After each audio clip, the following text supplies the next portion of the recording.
대선 후보 TV 토론을 본 뒤에 지지 후보가 바뀌거나 새로 생겼다는 응답이 4명 가운데 1명꼴로 나타났습니다. TV 토론이 표심에 어느 정도 영향을 미쳤다는 결과입니다. 이어서 정영태 기자가 보도합니다.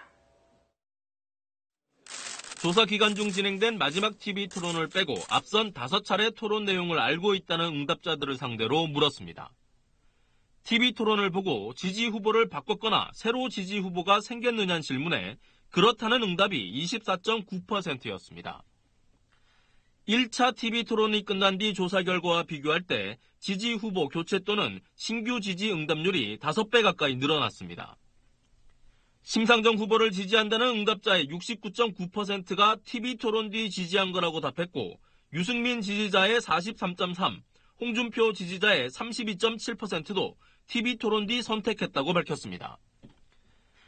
문재인 안철수 지지층에선 10%대여서 TV 토론으로 새로 유입된 비율은 상대적으로 낮았습니다.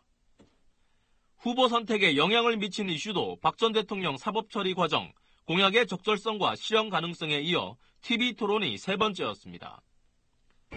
미국의 사드 비용 재협상 요구에 대한 차기 대통령의 대응은 기존 합의대로 이행 요구 42.8, 원점 재논의 37.5%로 오차 범위 내였고 합의 백지화와 배치 철회는 13.4%였습니다. 개헌을 위해 차기 대통령 임기를 3년으로 단축하자는 주장에 대해선 모든 후보 지지층에서 반대가 많았습니다. 문재인 후보의 통합정부론과 안철수 후보의 공동정부론 가운데 선호도는 44.9대 36.6%였습니다. 복지 재원 마련을 위한 증세 필요성은 필요하다, 필요 없다는 응답이 비슷했고 세금을 더 낼 의향을 물은 질문도 찬반이 팽팽했습니다. 이번 조사는 SBS가 칸타퍼블릭에 의뢰해 실시했고 자세한 사항은 SBS 홈페이지를 통해 확인할 수 있습니다. 네, 국회팀 정영태 기자와 공표 금지 전인 어제와 그제 실시한 마지막 여론조사 좀 더 분석을 해보겠습니다. 자, SBS 조사 결과 지금 우리가 봤습니다만은 오늘 다른 기관 조사도 많이 나왔잖아요. 네. 어떤 패턴을 보였습니까? 먼저 갤럽 조사를 한번 보시죠. 네. 올 건데요.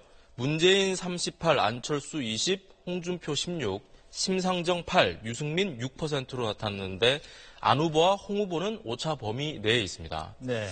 다음은 이제 리얼미터 조사인데요. 문재인 42.4, 안철수, 홍준표 후보는 18.6으로 똑같고요. 소수점까지 동률이네요. 네, 심상정 7.3, 유승민 4.9%로 나왔습니다. 앞서 보신 SBS 조사, 또 방금 말씀드린 2개 조사가 모두 어제, 그제 이렇게 양일간 조사를 한 건데요. 예. 양상이 상당히 좀 비슷하다고 할 수 있겠습니다. 모두 이제 문재인 후보가 20%포인트 안팎의 격차로 1위를 차지하고 있고, 예. 안철수, 홍준표 후보는 오차 범위 내에 있는 양상입니다.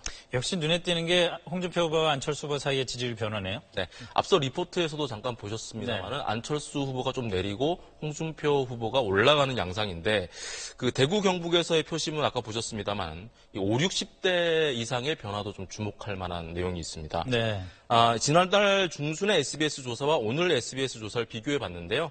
먼저 50대에서 지난번에 안철수 36%, 홍준표 10.5%로 3배 넘게 차이가 났는데 이번 조사에서는 안철수 23.7, 홍준표 20.8로 팽팽해졌습니다. 네.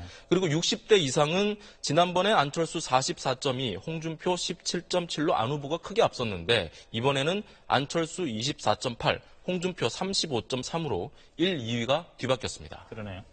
뭐 이런 변화의 원인을 분석한다면 어떤 것들이 있겠습니까? 네, 먼저 여론조사 기관의 분석을 한번 들어보시죠. 예. 홍준표 후보의 지도가 상승하면서 그간 문재인 후보의 당선을 바라지 않아 안철수 후보를 지지했던 영남 보수 계층의 유권자들이 다시 홍준표 후보에게로 돌아오고 있는 것으로 보입니다. 즉 이제 자유한국당의 전통적 지지층이 홍 후보에게 결집하는 양상이다. 이렇게 볼 수 있을 것 같습니다. 네. 뭐 이제 일주일 남은 선거, 내일부터 사전투표 실시되고 여론조사는 더 이상 볼 수가 없게 되고 막판 변수들이 어떤 게 있겠습니까? 네, 예전 조사보다 좀 줄어들긴 했지만 여전히 13% 정도 되는 부동층의 표심이 관건이고요. 그리고 내일과 모레 시작되는 이제 사전투표 투표율도 관건이라고 할 수 있습니다.